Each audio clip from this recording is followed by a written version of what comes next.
You begin with a simple certainty. Words describe what already exists. You use them to point, explain, and define. Speech seems secondary, a reflection of what is already real. Yet Ibn Arabi questioned this assumption. He said that speech does not follow creation. It brings creation into being. The word, he explained, is not a human invention but the continuation of a divine command. In his vision, every act of speech echoes the first utterance through which existence unfolded. If this is true, then each time you speak, you participate in that creative act. Every word you choose becomes a bridge between thought and being.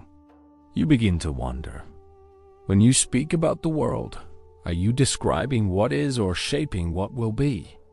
Ibn Arabi lived in 12th century Andalusia, a time when philosophy and revelation sought to explain truth through separate paths.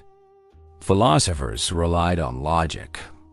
Theologians relied on scripture. Ibn Arabi united both. He claimed that existence itself is language, the self-expression of the divine. The cosmos, he said, is not an object before the observer, but an ongoing discourse, continuously spoken by the real. To live within it is to dwell within meaning. Every phenomenon, from thought to atom, is a syllable of divine articulation. Creation, then, is not silent. It is speech spoken through being itself. For Ibn Arabi, the word is not a symbol or metaphor. It is a metaphysical truth. The divine command kun, be, is the moment through which all things receive existence. This command is not uttered once in history. It is eternal, ever-present. The real continuously says, be, and the world continuously becomes. Every form you perceive, every thought you think, is an echo of that primordial word. In this view, being and speech are one process, the unfolding of divine self-disclosure. To exist, then, is to be spoken. You are not separate from the word, but one of its expressions. The sentence of existence continues, and you are one of its ongoing sounds. If the divine word sustains existence, then human speech reflects it. When you speak, you do not merely express private thought, you re-articulate being.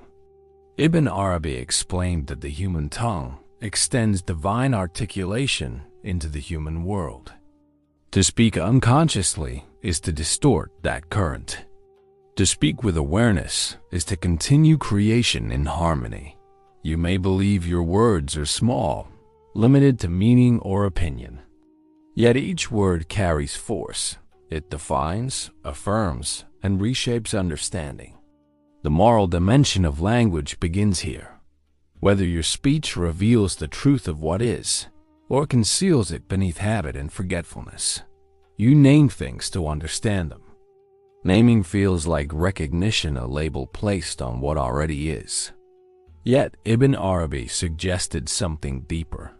Naming grants being a place within consciousness. To call something by a name is to assign it reality within awareness. This is why the divine names merciful, wise, living are not metaphors but modes of existence. When you name yourself, I am this, I am that, you participate in the same structure. You define the field of your being by the word you affirm. If you change the word, the form of your existence shifts. The question that follows is subtle. When you speak I, do you express an identity or summon one into being? Every word you utter extends your understanding into the world. It establishes relationships and stabilizes perception. Ibn Arabi warned that language used without awareness imprisons the mind. It reinforces illusion instead of unveiling truth. But when language is guided by remembrance, it becomes revelation. Each sentence you form either reflects unity or strengthens separation. Words arising from ego conceal their source. Words arising from awareness disclose it. Thus, speech itself becomes a measure of consciousness. To speak truthfully is not only to describe accurately, it is to align with the reality that speaks through you. The power of the word lies in the awareness behind it. Ibn Arabi described humanity as the mirror through which the divine names are revealed. The real manifests each of its qualities through individual consciousness, knowledge through the knower, mercy through the compassionate, strength through the just. Each human being is therefore a specific articulation of the word. When you act, you pronounce something of the divine. When you understand, you make that meaning visible. In this way, every moment of awareness becomes an act of recitation. The word continues through you not as imitation, but as participation.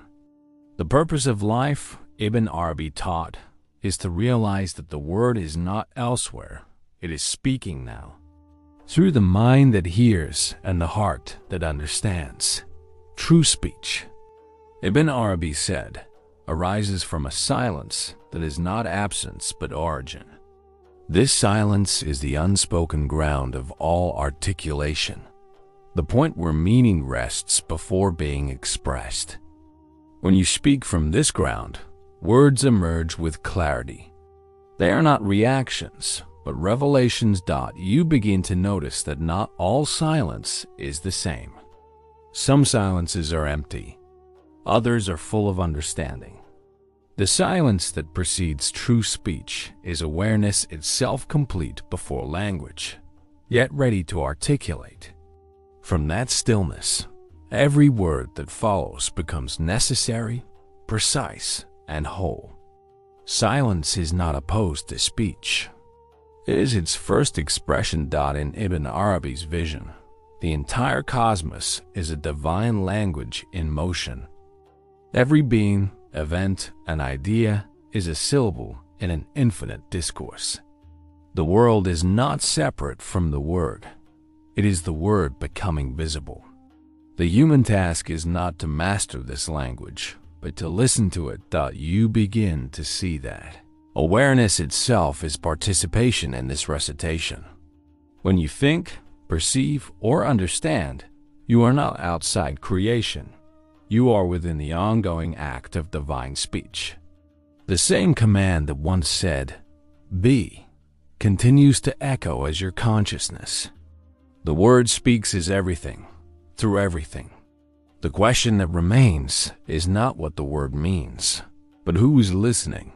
You reach the point where thought no longer separates speaker and speech. The word that shapes creation is not distant nor borrowed.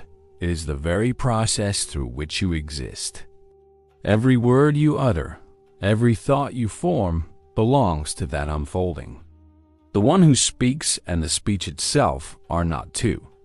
Ibn Arabi's hidden power of the word lies here. The realization that language and being are one act of revelation. When you see this, silence and speech lose their opposition. Each expresses the same truth in different modes. You do not control the word. You awaken to it. And in that awakening, you realize you are not the one speaking. You are being spoken to. The journey begins with the assumption that language merely describes what exists. Through Ibn Arabi's reasoning, it reveals that the word is creative, an extension of the divine command that sustains reality. Human speech mirrors that act of creation, giving form to understanding and shaping consciousness itself. As the reflection deepens, naming becomes recognition of being, and silence becomes the hidden source of truth. The listener moves from duality between word and world, human and divine, toward unity. The final stillness is not mute. It is comprehension beyond speech. You began by asking whether words describe reality or create it. You end knowing that every true word is both.